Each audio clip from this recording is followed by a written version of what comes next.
Both the customers and the orders controllers have some hard-coded information for our customers' data in them. And what we're going to do in this demonstration is refactor that out and put it into a factory. So to get started, I need a place to put my factory. Now I'm going to right-click on App, do New Folder, and I could name it Factories, but what I've decided on is to call everything Services, and then I'll put my factories and services. Now my rationale there, and this is certainly subjective, is we call things web services, RESTful services, and you can go on and on and on with the word service. So I just made a decision that I really didn't want two folders for services and factories because they really do the same thing. So I'm going to go ahead and right-click and create a new file, and we're going to call this customersfactory.js. And inside of this factory, we're going to go ahead and do our standard wrapper, and then we can create our factory. Now to create the factory, I'm going to start by working on the JavaScript first. And then once we have this, inside of it, we can put our customers. So let's go ahead and grab our customers out. And I'm just going to grab this array here. All right, so I'm going to totally eliminate that for now, and that'll really clean up our controller a bit.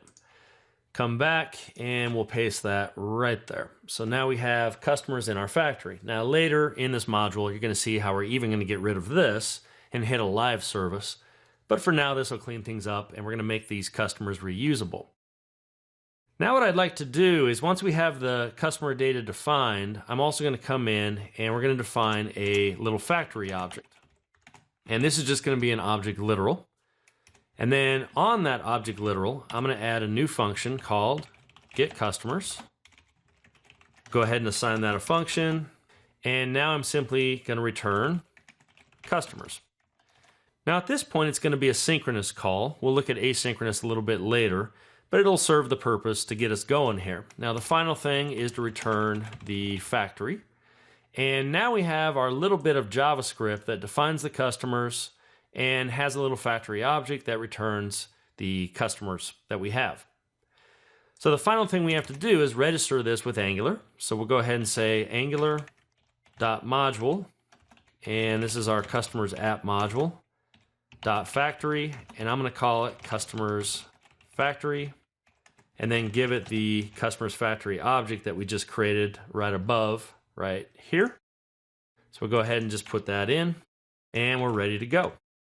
We now have a simple little factory, but it'll get the job done for this first initial demo.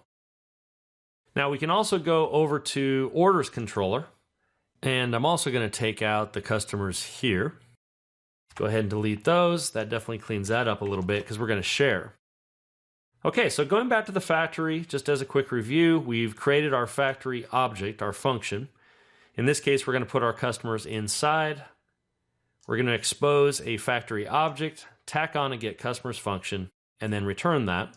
And then finally, we simply register that with AngularJS, and we do that through the factory function. So now we're all set up. So let's go, and before I forget, add this into our page. So we'll say script source equals, and let's run into our app, services, customers factory. All right, so now what we need to do is use this factory. So let's take a look at that in the next demonstration.